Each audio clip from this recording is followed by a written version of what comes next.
Bueno, haciendo un poquito de historia para entender de dónde provienen estas actas de las que ahora se está hablando muchísimo. Como decíamos hace unos minutos nada más, durante los primeros meses del primer gobierno de Tabaré Vázquez, allí por 2005-2006, lo que sucedió es que el presidente había expresado en ese momento la intención de cambiar la política vinculada a derechos humanos y a pasado reciente. Y eso generó varias repercusiones dentro de las Fuerzas Armadas que reaccionaron de diversas maneras. Esos meses muy turbulentos, muy escandalosos, tanto dentro como fuera, y en el vínculo entre el Poder Ejecutivo y el Ejército Nacional, culminaron con un tribunal de honor, que es, como saben, la forma que tienen a la interna del Ejército Nacional, de las Fuerzas Armadas, de juzgar a sus propias integrantes. Ellos hacen un tribunal que evalúa determinadas actitudes. En este caso, este tribunal se convocó por las actitudes del excomandante en jefe del Ejército,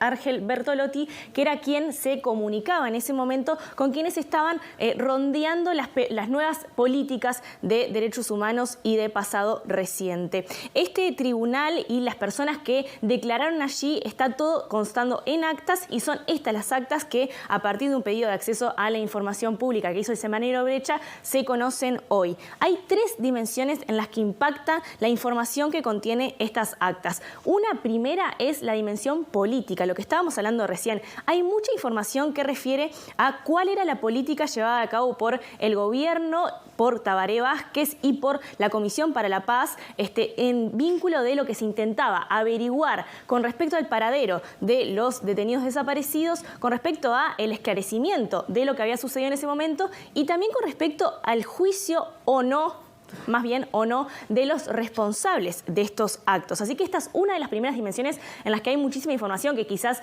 no es tan interesante en términos de la justicia, pero sí es muy interesante en términos de información pública. Otra de las cuestiones que son muy interesantes es justamente esta otra parte de lo que estábamos comentando, lo que sucedió a la interna de las Fuerzas Armadas, y se adelantaba un poco allí en titulares y al comienzo del informativo. Intento de secuestro a un integrante de las Fuerzas Armadas, también intentos de atentados o denuncias de planificaciones de atentados contra el presidente de la República en ese entonces, Tabaré Vázquez, y también, bueno, cuestiones vinculadas a un latente golpe de Estado, diciendo en palabras de personas que declararon en ese tribunal de honor. Para conocer un poco más qué es lo que tienen estas actas y cuáles son los actores que entran en juego cuando hablamos de esto, vamos a escuchar las palabras del periodista de aquí de la casa, Mauricio Pérez, explicando qué contienen estas actas.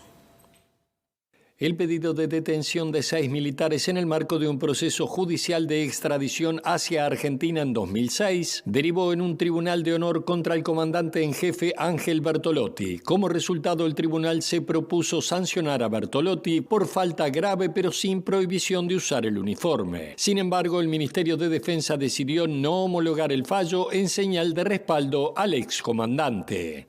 Las actas de ese tribunal de honor, publicadas por el semanario Brecha, revelan las tensiones a la interna militar durante el primer gobierno del Frente Amplio y el cambio en la política sobre los crímenes de la dictadura. Las actas revelan las negociaciones entre el gobierno y la cúpula militar de la época en procura de información sobre los desaparecidos, en particular el hallazgo de los restos de María Claudia García de Hellman y la verdad sobre el crimen de Michelini y Gutiérrez Ruiz. Esto incluyó reuniones entre Bertolotti y la Junta de Oficiales Generales, así como del secretario de la Presidencia, Gonzalo Fernández, con oficiales en actividad y retiro. También Bertolotti se reunió con los oficiales involucrados en crímenes de lesa humanidad.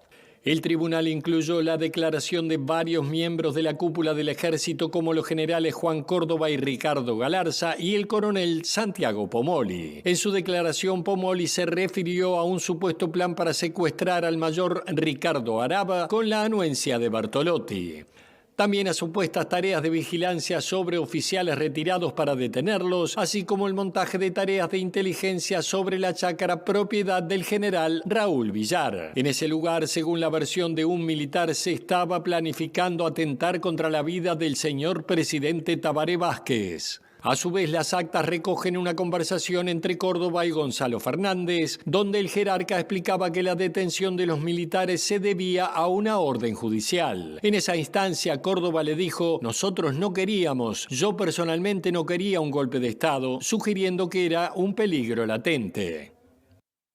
Julieta, ¿qué pasa con la investigación de este tema en Fiscalía? Bueno, desde MD Noticias se le consultó al fiscal de Crímenes de Lesa Humanidad, Ricardo Percivale, y él dijo que ya había solicitado de oficio estas actas, las actas de este Tribunal de Honor, porque entiende que posiblemente contengan información que pueda servir para la causa que él está investigando de los asesinatos de Sermar Michelini y Héctor Gutiérrez Ruiz en Buenos Aires. Así que esta es una de las cuestiones que estas actas pueden ayudar a movilizar y a traer más información vinculado a esto y también vinculado a otros casos. Él lo que señalaba vinculado a esto que estábamos escuchando recién de lo que sucedió en Democracia, de esta vigilancia, de estas actitudes antidemocráticas que se dieron lugar ya en un gobierno real, en un gobierno del Frente Amplio, el primer gobierno del Frente Amplio, dijo que si encuentra información vinculada a esto, lo va a brindar a otras fiscalías para que se investigue. Esta mañana se le consultó al actual ministro de Defensa, Javier García, sobre la aparición de estas actas y esto fue lo que dijo. Informó esta mañana sobre una crisis militar importante que se generó en 2005, ni bien asumió el presidente Tabaré Vázquez, con incluso planes de secuestro por parte de los militares y hasta un plan para matar al presidente en ese entonces. ¿Está al tanto de esto? ¿Se ha hecho alguna investigación en estos años? ¿Ha podido acceder a alguna investigación? Esa información que tiene el semanario en la mañana de hoy es información que surgió de aquí el Ministerio. Fue seguramente tuvimos 2 o 3 pedidos de acceso a la información de ese Tribunal de Honor y los entregamos inmediatamente. Y hoy estamos entregando solicitud del fiscal Percivale, estamos entregando ese Tribunal de Honor, remitiéndolo, lo estamos analizando jurídicamente y enviándolo.